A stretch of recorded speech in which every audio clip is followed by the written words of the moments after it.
I was realizing something, and I was like, you know what? I'm gonna share the evolution of my relationship with her. When I used to ask Santa Muerte for something, obviously, like when we petition our spirits, most of us, until you have this kind of like realization, we think we know exactly what we want and how we want it, right? And there's nothing wrong with that. You can definitely petition that way. So like before, I used to think, well, like whenever I would ask her for something, it's almost like a state of like begging. I would be begging for like a specific outcome. And in my head, I kind of knew or thought it was like an expectation. Oh, by petitioning her, I expect her to like reply in this way.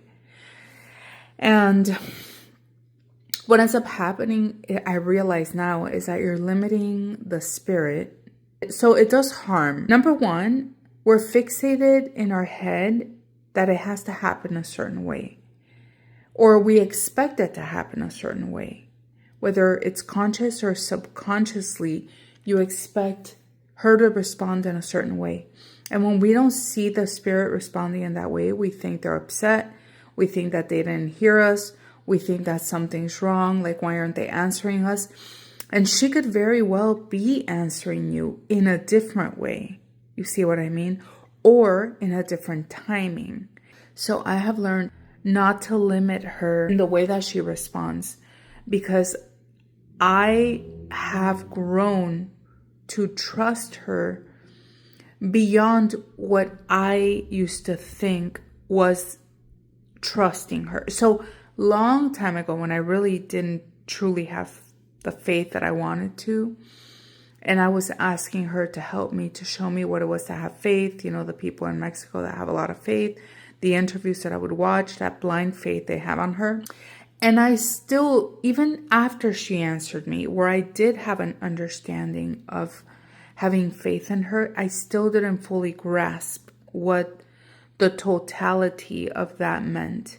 In my most weakest times in my life, when I had petitioned Santamuerte to just overhaul my life, I think what was beneficial was that I was in such a lost place that I didn't even know what the life I wanted looked like. All I knew is that I wanted a total change in my life. So I think if I would have kind of had an idea of what it looked like, I may have interfered with the way that she answered or the things that she moved in my life, because I would have been fixated on her answering me a certain way. But because I was so kind of like oblivious to what the life that I wanted looked like, by default, I just kind of let her do her thing, like do work. And it worked out a million times better than I could have ever imagined.